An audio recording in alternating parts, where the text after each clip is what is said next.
بیدل از طبع نظم بویی دارم، یعنی مهن سرشت خویی دارم.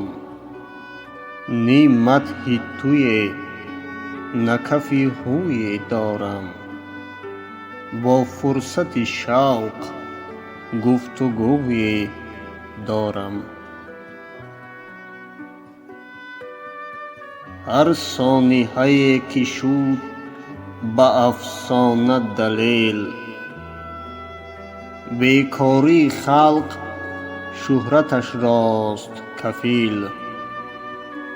موسی تا حال می شکافد دریا، فرعون هنوز می خورد غوطه به گیل. بیدل اگرت کسب شعور است ز شرم، علم و عمل تو ناصبور است ز شرم.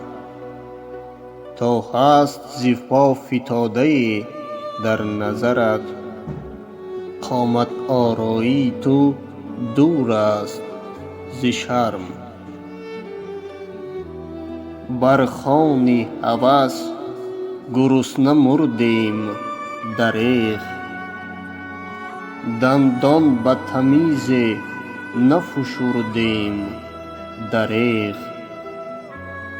اینجا یک سر نصیب ما حسرت بود، خوردیم فسون چند و بردیم دریغ.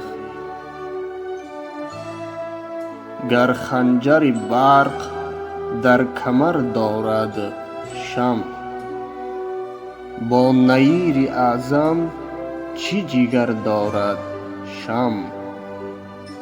چون نیزه کلک من زبان بگشاید، از سرمه خاموشی سپر دارد شمع. در طینت آدمی که دارد همه چیز،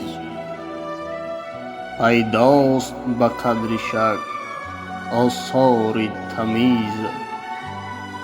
دیدیم آن را که چشم ازرق دادند، بی تاب چو گربه می رمد از گشت نیز.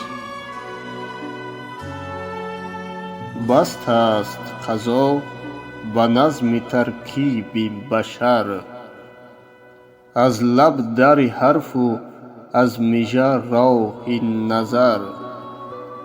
یعنی مگشا چشم و زبان جز به ضرور، کان تفریقه دل است و این آفت سر.